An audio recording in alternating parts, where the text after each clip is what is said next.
Halo semuanya, jadi di video kali ini kita bakal ngebahas topik yang kelihatannya berat, tapi sebenarnya dekat banget sama kehidupan kita sehari-hari, yaitu wawasan Nusantara dan ketahanan nasional. Nah, daripada hanya ngomongin konsep yang ngawang-ngawang, mending kita turun langsung ke contoh nyata di lingkungan kita sendiri, yaitu Desa Sangsit. Nah, pembahasan kali ini akan dimulai dari pemahaman konsep dasar, kemudian dilanjutkan dengan implementasi nyata di Desa Sangsit, sehingga penjelasan menjadi lebih konkret dan mudah dipahami. Apa sih itu wawasan Nusantara?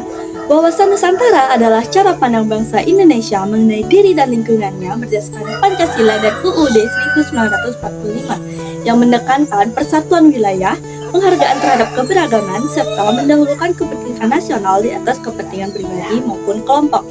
Konsep ini bertujuan untuk menjaga kesatuan bangsa dalam seluruh aspek kehidupan. Selanjutnya, apa itu ketahanan nasional? Ketahanan nasional merupakan kemampuan suatu bangsa untuk menjaga stabilitas, keamanan, dan kesejahteraan dalam menghadapi ancaman, tantangan, hambatan, maupun gangguan, baik yang datang dari luar maupun dari dalam. Ketahanan nasional mencakup bidang ideologi, politik, ekonomi, sosial budaya, lingkungan, serta pertahanan keamanan. Maka dari itu, wawasan Nusantara memberikan pedoman cara berpikir dalam kehidupan berbangsa, sementara ketahanan nasional menjadi pedoman bertindak untuk menjaga kestabilan negara. Keduanya saling melengkapi dalam memperkuat integrasi nasional. Setelah memahami konsep wawasan Nusantara dan ketahanan nasional sebagai landasan penting dalam menjaga keutuhan, kedaulatan, serta keberlangsungan kehidupan berbangsa dan bernegara, maka diperlukan pemahaman yang lebih konkret tentang bagaimana konsep tersebut diterapkan dalam kehidupan masyarakat sehari-hari. Kedua konsep ini tidak hanya berhenti pada tataran teoritis atau kebijakan nasional, tetapi justru menemukan maknanya ketika diimplementasikan pada unit sosial terkecil, yaitu desa. Dalam konteks ini, Desa Sangsit menjadi contoh relevan untuk melihat bagaimana nilai-nilai persatuan, kepentingan bersama, solidaritas, keadilan, serta ketahanan dalam berbagai bidang dapat diwujudkan secara nyata. Desa Sangsit merupakan desa pesisir di Kecamatan Sawan, mayoritas penduduk beragama Hindu dengan karakter masyarakat yang rukun dan aktif dalam kegiatan adat maupun pemerintahan. Struktur ekonomi desa berbasis pada pertanian, subak, UMKM minyak kelapa tradisional, peternakan, dan perdagangan di pasar lokal. Kehidupan sosial masyarakatnya terkenal solid dan menjunjung tinggi gotong royong. Masyarakat Sangsit menunjukkan bahwa implementasi wawasan Nusantara dan ketahanan nasional bukan hanya tanggung jawab pemerintah pusat, tetapi merupakan bagian dari kehidupan bermasyarakat yang berlangsung secara konsisten. Oleh karena itu, pembahasan selanjutnya akan menguraikan bagaimana Desa Sangsit menerapkan prinsip-prinsip wawasan Nusantara serta mewujudkan ketahanan nasional dalam berbagai aspek kehidupan. Melalui contoh konkret di desa ini, kita dapat melihat bahwa kekuatan bangsa sesungguhnya dimulai dari lingkungan lokal yang mampu menjaga identitas, solidaritas, stabilitas, dan keberlanjutan pembangunan. Implementasi wawasan Nusantara di Desa Sangsit. Adanya 7 asas dalam wawasan Nusantara, yaitu 1. Kepentingan yang sama, musyawarah desa atau RPJM. Desa Sangsit menyelenggarakan musyawarah desa dalam menyusun RPJM desa, melibatkan berbagai elemen masyarakat seperti BPD, tokoh masyarakat, pemuda, dan subak untuk menyepakati prioritas pembangunan bersama. Selanjutnya, pengembangan wisata bahari. Kelompok Sadar Wisata Desa dan BUMDes Sidi Amerta bekerja bersama demi meningkatkan perekonomian nelayan dan kesejahteraan warga pesisir. Selanjutnya, pembangunan Koperasi Merah Putih Sangsit. Pada tahun 2025, warga Sangsit seperti nelayan, petani, perempuan tani, dan masyarakat umum sepakat membentuk koperasi untuk membangun ekonomi bersama. Kedua, asas tujuan yang sama. KKN Universitas Udayana dalam laporan akhir KKN tematik disebutkan bahwa tujuan program adalah meningkatkan kualitas hidup masyarakat secara berkelanjutan dan meningkatkan pelayanan publik serta fasilitas desa. Selanjutnya, pengelolaan Pura Beji. Masyarakat menjaga pura sebagai warisan budaya sekaligus sebagai tempat yang memperkuat identitas dan kebersamaan dalam upaya menjaga kesejahteraan spiritual dan sosial. Selanjutnya, konservasi dan pemanfaatan pura beji. Pura beji di Sangsit dijaga sebagai warisan budaya sekaligus destinasi wisata untuk memperkuat identitas komunitas secara spiritual dan sosial. Selanjutnya, Desa Sangsit sebagai desa wisata, yaitu menumbuhkan kesejahteraan bersama dengan pengembangan atraksi budaya dan wisata pesisir. Ketiga, asas keadilan. Musyawarah RPJM desa, yaitu dalam proses perencanaan pembangunan semua warga terlibat dalam musyawarah untuk menentukan prioritas bersama agar pembangunan tidak hanya menguntungkan sebagian kecil tetapi merata. Selanjutnya, distribusi dana desa dan perencanaan wisata. Alokasi dana desa untuk pembangunan wisata bahari diputuskan dalam musyawarah desa, sehingga manfaat wisata bisa dinikmati bersama. Saat wisata bahari dikembangkan, potensi pendapatan dari wisata diarahkan untuk kesejahteraan masyarakat lokal, termasuk nelayan dan pedagang lokal. Keempat, kejujuran. Musyawarah RPJM desa dilakukan secara terbuka, yaitu proses musyawarah yang menyajikan laporan kondisi desa seperti data dan masalah dan akar penyebab masalah, sehingga keputusan pembangunan didasarkan pada realitas nyata dan aspirasi warga. Selanjutnya, pelaporan dan transparansi KKN tematik. Dalam laporan akhir KKN tematik, mahasiswa memaparkan analisis kondisi nyata desa dan rencana perbaikan fasilitas publik seperti sumur, jembatan, dan muara. Ini menunjukkan keberanian berpikir dan bertindak sesuai realitas untuk kemajuan desa. Selanjutnya, keterbukaan dalam gotong royong menyebut Hari Raya Nyepi, di mana warga, perangkat desa, dan KKN ikut-ikut bersih-bersih. Dalam hal ini, menunjukkan kejujuran dan tanggung jawab terhadap kondisi lingkungan. Selanjutnya, pelestarian pura beji. Arsitektur dan sejarah pura dijaga dengan jujur berdasarkan nilai-nilai tradisional dan spiritual masyarakat, sebagaimana dijelaskan oleh Dinas Kebudayaan. Selanjutnya, solidaritas. Gotong royong rutin, yaitu setiap Jumat warga Sangsit di Banjarbeji dan wilayah lain melaksanakan gotong royong untuk kebersihan lingkungan dan penanganan sampah plastik. Selanjutnya, gotong royong bersama pemerintah. Staf kantor Camat Sawan pernah ikut bergotong royong bersama warga Sangsit dalam program bedah rumah di Banjar Abasan. Selanjutnya, gotong royong menjelang Nyepi, yaitu masyarakat secara kolektif membersihkan jalan dan titik sampah di desa untuk menyambut perayaan suci. 6. Asas kerjasama, yaitu kolaborasi wisata desa. Kelompok Sadar Wisata Desa Sangsit bekerja sama dengan BUMDes Sidi Amerta dalam mengembangkan wisata bahari Pantai Sangsit. Selanjutnya, pengelolaan Subak dan Pura Beji, yaitu masyarakat Subak bersama warga desa menjaga sistem irigasi dan Pura Subak, yaitu Pura Beji, secara kolektif. Ini mencerminkan koordinasi setara demi tujuan bersama, yaitu pertanian, spiritual, dan sosial. Ketujuh, asas kesetiaan, yaitu pelestarian budaya Pura Beji. Masyarakat Sangsit secara turun-temurun menjaga Pura Beji sebagai simbol spiritual dan kesuburan, yaitu Dewi Sri, menunjukkan kesetiaan terhadap tradisi dan sejarah leluhur. Selanjutnya, partisipasi aktif dalam musyawarah desa.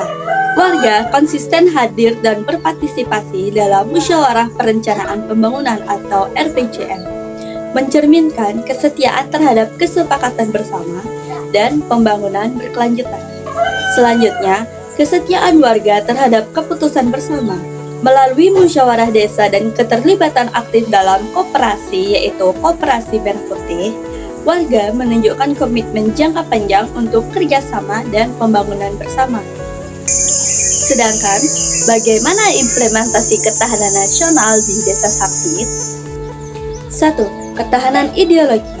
Berarti warga punya fondasi nilai budaya, identitas, dan keyakinan yang solid supaya tidak mudah goyah oleh arus ideologi negatif atau konflik nilai. Hal ini diwujudkan dengan cara pelestarian Pura Beji, yaitu salah satu pura penting di Desa Sangsit. Bangunan puranya sangat khas Balik Utara, karena pura ini adalah pusat spiritual bagi petani, disebut Pura Subak Beji, yang menghormati Dewi Sri. Ini menyiratkan koneksi erat antara pertanian, kepercayaan, dan kehidupan warga. Selanjutnya, upacara dan ritual adat masyarakat Sangsit. Memelihara tradisi upacara keagamaan maupun adat secara rutin, ritual semacam itu menguatkan identitas kolektif sebagai masyarakat Hindu Bani dan menegaskan nilai-nilai tradisional sebagai landasan ideologis warga. Selanjutnya, pendidikan nilai lokal walaupun tidak selalu tercatat sebagai program formal ideologi nasional, melalui kegiatan Banjar yaitu Banjar Dinas, generasi muda diajarkan nilai-nilai kebersamaan, ritual adat, dan pentingnya menjaga pura serta sistem subak. Hal ini mendidik warga agar menghargai warisan leluhur serta prinsip-prinsip sosial yang berakar dari Pancasila, yaitu persatuan, gotong royong, rasa hormat antar warga. Dengan menjaga spiritual dan nilai-nilai budaya lokal, Desa Sangsit mempertahankan identitas yang kuat. Identitas itu kemudian menjadi pondasi kokoh agar masyarakat tidak mudah terpecah oleh ideologi luar yang bisa merusak persatuan. Ketahanan ideologi ini juga menjaga warisan lokal dari hilangnya nilai luhur tradisional. Kedua, ketahanan politik. Aspek ini berkaitan dengan bagaimana masyarakat terlibat dalam pengambilan keputusan, transparansi pemerintah lokal, dan bagaimana kekuasaan dijalankan di tingkat desa agar stabil dan berkelanjutan. Implementasinya dilakukan dengan cara musyawarah desa atau musdes. Warga Sangsit terlibat aktif dalam musyawarah desa untuk merencanakan pembangunan, menetapkan anggaran, dan prioritas kegiatan desa. Musyawarah ini mencerminkan demokrasi akar rumput, yaitu semua kelompok seperti pemuda, tokoh adat, petani, dan wanita bisa menyuarakan aspirasi mereka. Selanjutnya, transparansi pemerintahan desa. Perangkat desa cukup transparan dalam menyampaikan agenda dan kegiatan. Informasi musyawarah dan program pembangunan desa bisa diakses warga melalui saluran resmi desa. Ini mengurangi potensi korupsi lokal dan meningkatkan kepercayaan warga terhadap pemerintahan desa. Selanjutnya, kolaborasi dengan pemerintah kecamatan. Contohnya, staf kantor Camat Sawan yang ikut gotong royong di Sangsit untuk program bedah rumah di Banjar Abasan. Hal ini menunjukkan bahwa partisipasi politik bukan sekedar formalitas, tetapi bukti nyata dalam tindakan sosial politik. Partisipasi pengawasan. Warga tidak hanya terlibat merencanakan, tetapi juga mengawasi pembangunan fisik atau kegiatan desa lainnya. Hal ini mencegah penyalahgunaan dana desa dan menjamin pembangunan sesuai kebutuhan masyarakat. Ketahanan politik akan lemah jika warga pasif. Dengan keterlibatan aktif melalui musyawarah dan transparansi, maka Desa Sangsit bisa memperkuat stabilitas lokal. Politik yang partisipatif dan akuntabel menjadikan desa lebih tangguh dalam menghadapi konflik atau intervensi eksternal. Ketiga, ketahanan ekonomi. Aspek ini berbicara soal kestabilan dan kemandirian ekonomi lokal sehingga masyarakat tidak terlalu rentan terhadap krisis ekonomi luar atau ketergantungan yang tinggi. Implementasi di Desa Sangsit dilakukan dengan cara Koperasi Merah Putih Sangsit. Baru-baru ini di tahun 2025, Sangsit bersepakat membentuk Koperasi Desa Merah Putih, di mana anggota koperasi ini sangat inklusif, yaitu terdiri dari nelayan, petani, wanita tani, dan masyarakat umum yang berdomisili di Desa Sangsit. Iuran pokok dan iuran bulanan disepakati agar semua warga bisa ikut. Koperasi ini berpotensi menjadi mesin ekonomi lokal, menampung produksi lokal, menyediakan sarana bagi anggota, dan memperkuat daya tawar warga dalam distribusi hasil produksi. Selanjutnya, pemantauan harga pangan pokok di Pasar Sangsit. Dinas Ketahanan Pangan dan Perikanan Kabupaten Buleleng secara rutin melakukan pemantauan harga komoditas pangan pokok di Pasar Desa Sangsit. Dengan pemantauan ini, desa bisa mendeteksi fluktuasi harga pangan yang signifikan, misalnya menjelang hari raya. dan kemudian melakukan kebijakan lokal, yaitu melalui musyawarah desa atau intervensi koperasi, agar warga tetap bisa mengakses kebutuhan dasar dengan harga yang wajar. Ini adalah strategi penting untuk menjaga ketahanan ekonomi warga pada level mikro. Selanjutnya, potensi pertanian dan peternakan. Berdasarkan RPJM Desa Sangsit, desa memiliki potensi peternakan seperti sapi, kambing, dan ayam yang cukup besar. Pengembangan peternakan lokal ini bisa menjadi salah satu pilar ekonomi desa untuk meningkatkan pendapatan peternak lokal dan mengurangi ketergantungan pangan impor ataupun pasokan dari luar. Selanjutnya, wisata desa, yaitu potensi budaya atau lokal. Walaupun data spesifik Pokdarwi Sangsit tidak terlalu banyak di sumber utama, Sangsit termasuk salah satu desa di Buleleng yang potensi wisata pesisir dan budaya yang cukup besar. Kantor Pariwisata Kabupaten bahkan mencatat Sangsit sebagai salah satu desa wisata yang potensial. Jika dikelola dengan baik, wisata alam dan budaya, misalnya kunjungan ke Purbeji, bisa menjadi sumber pendapatan yang sustainable, di mana pemasukan wisatawan bisa dialokasikan ke usaha lokal, pelestarian pura, dan program kesejahteraan warga. Ekonomi lokal yang mandiri membuat desa lebih siap menghadapi guncangan eksternal, misalnya seperti kenaikan harga bahan pokok ataupun krisis pasokan. Koperasi dan pertanian lokal meningkatkan produksi dan daya beli warga, sementara wisata memberikan alternatif pendapatan jangka panjang. Semua itu memperkuat fondasi ekonomi desa dalam konteks nasional. Keempat, ketahanan sosial budaya. Aspek ini berkaitan dengan solidaritas, interaksi sosial, dan pelestarian budaya lokal. Ketahanan sosial budaya berarti masyarakat yang harmonis, saling mendukung, dan tetap menjaga tradisi mereka. Implementasi di Desa Sangsit dilakukan dengan cara gotong royong berkala. Desa Sangsit punya tradisi Jumat bersih di Banjarbeji dan Semok, di mana warga bersama perangkat desa bekerja membersihkan sampah dan lingkungan. Selain rutin, gotong royong ini juga menjadi media edukasi lingkungan, membangun kesadaran bahwa menjaga kebersihan adalah tanggung jawab bersama. Gotong royong Bukalsih atau Sungai Bersih. Pada Hari Bumi Sedunia 2024, Desa Sangsit mengadakan gotong royong besar di Tukat Gelung, yaitu salah satu sungai desa, bersama Camat Sawan, perangkat desa, warga, dan Dinas Lingkungan Hidup. Aksi ini menunjukkan kesadaran ekologis warga dan komitmen sosial kolektif untuk menjaga lingkungan.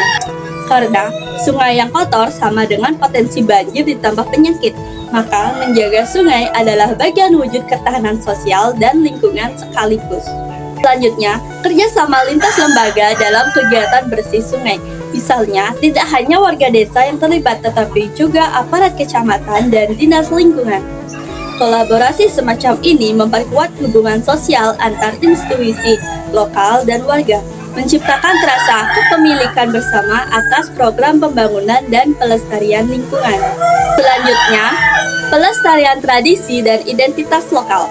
Kegiatan adat, upacara pura, dan ritual tradisional di Sangsit tidak hanya dilaksanakan untuk keperluan spiritual, melainkan juga sebagai bagian dari identitas sosial budaya desa. Hal ini menjaga nilai-nilai lokal dari generasi ke generasi dan memperkuat rasa kita dalam komunitas.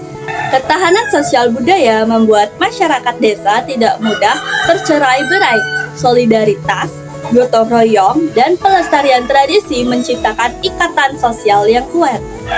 Ini sangat penting agar desa tetap tangguh dan harmonis saat menghadapi tantangan sosial atau ekonomi. 5. Ketahanan pertahanan dan keamanan. Ketahanan ini bukan berarti militer, melainkan soal bagaimana desa menjaga keamanan, stabilitas lokal, dan kesiapsiagaan terhadap gangguan sosial. Implementasi di Sangsit dilakukan dengan cara gotong royong infrastruktur dan keamanan. Kegiatan gotong royong desa tidak hanya untuk kebersihan, tetapi juga untuk perbaikan jalan dan akses rumah melalui program bedah rumah. Contohnya, staf kantor Camat Sawan pernah ikut gotong royong di Desa Sangsit untuk membuka jalan di Banjar Abasan. Keterlibatan pihak kecamatan menandakan bahwa keamanan dan fasilitas fisik desa mendapat perhatian bersama. Selanjutnya, aksi bersih sungai dengan partisipasi aparat. Aksi bersih sungai tidak hanya warga desa, tetapi juga aparat kecamatan yang hadir, seperti Kapolsek dan Ramil dan Perbekal. Kehadiran aparat dalam kegiatan sosial semacam ini sekaligus memperkuat sinergi antara warga dan institusi keamanan serta pemerintahan. Selanjutnya, aturan adat atau kontrol sosial. Dalam masyarakat Bali, terutama di desa seperti Sangsit, aturan adat seperti awik-awik sangat mempengaruhi cara hidup warga, termasuk dalam menjaga keamanan, kebersihan, dan norma sosial. Sistem subak sendiri adalah contoh struktur sosial yang sangat kental dan bisa menjadi mekanisme kontrol sosial. Subak berfungsi tidak hanya sebagai irigasi, tetapi juga institusi sosial yang mengatur interaksi sosial petani. Adat ini menciptakan mekanisme non-formal untuk menjaga disiplin sosial dan keamanan komunitas. Keamanan dan stabilitas lokal adalah bagian dari kerangka pertahanan semesta. Jika desa bisa menjaga ketertiban secara mandiri dan kolaboratif, negara tidak perlu selalu terlibat di level yang paling kecil. Selain itu, kesiapsiagaan sosial dan dukungan antar lembaga lokal memperkuat fondasi pertahanan non-militer. 6. Ketahanan lingkungan. Aspek lingkungan sangat penting dalam ketahanan nasional modern, di mana lingkungan yang sehat sama dengan masyarakat yang sehat dan berkelanjutan. Implementasi di Sangsit dilakukan dengan cara gotong royong bukalsih atau pengelolaan sungai. Gotong royong besar di sungai yaitu Tukat Gelung dilakukan bersama warga, camat, dinas LH, dan perangkat desa. Tujuannya tidak hanya membersihkan sampah tetapi meningkatkan kualitas air sungai dan mengurangi resiko banjir. Inisiatif ini memperlihatkan bahwa warga sadar akan pentingnya menjaga das atau daerah aliran sungai demi keberlanjutan ekosistem dan kesehatan masyarakat. Selanjutnya, kegiatan rutin kebersihan lingkungan. Gotong royong Jumat bersih yaitu setiap Jumat di Banjar Beji dan Semeng merupakan bagian dari program rutin desa untuk menjaga kebersihan jalan, lingkungan, dan area sekitar pura. Dengan menjaga kebersihan lingkungan, potensi penyakit lingkungan dapat ditekan dan kualitas hidup warga meningkat. Selanjutnya, penataan wisata pesisir dengan kesadaran lingkungan. Karena Sangsit memiliki potensi wisata pesisir, warga dan pengelola desa perlu memadukan pengembangan wisata dengan konservasi alam agar pantai dan ekosistem pesisir tidak rusak. Strategi ini meskipun tidak selalu eksplisit disebut, tapi masuk dalam perencanaan pembangunan lokal karena wisata pesisir adalah bagian dari potensi desa. Ketahanan lingkungan di level desa sangat berkontribusi pada stabilitas nasional. Jika desa bisa menjaga ekosistemnya, maka dampak perubahan iklim, bencana, dan degradasi lingkungan bisa ditekan. Lingkungan yang sehat sama dengan masyarakat yang lebih sehat dan lebih tangguh menghadapi gangguan. Dengan demikian, dapat disimpulkan bahwa wawasan Nusantara dan ketahanan nasional bukanlah sekedar konsep teoritis, melainkan pedoman nyata yang dapat diterapkan dalam kehidupan masyarakat sehari-hari. Melalui berbagai program kegiatan dan praktik sosial budaya yang dilakukan, Desa Sangsit menunjukkan bahwa kekuatan bangsa sejatinya berangkat dari lingkungan lokal yang mampu memelihara persatuan, menjaga nilai-nilai kebangsaan, serta mengembangkan potensi daerah secara mandiri dan berkelanjutan. Implementasi yang dilakukan oleh masyarakat Sangsit, mulai dari pelestarian budaya, penguatan ekonomi, peningkatan kerjasama sosial, hingga pemeliharaan keamanan dan lingkungan, mencerminkan betapa pentingnya peran desa dalam membangun ketahanan nasional secara menyeluruh. Upaya-upaya tersebut tidak hanya memperkuat identitas desa, tetapi juga memberi kontribusi nyata bagi stabilitas dan kemajuan bangsa. Harapannya, apa yang telah diterapkan di Desa Sangsit dapat menjadi contoh positif bagi lingkungan lain untuk terus memperkokoh ketahanan wilayah masing-masing, sehingga Indonesia sebagai satu kesatuan dapat semakin kuat, harmonis, dan mampu menghadapi tantangan masa depan.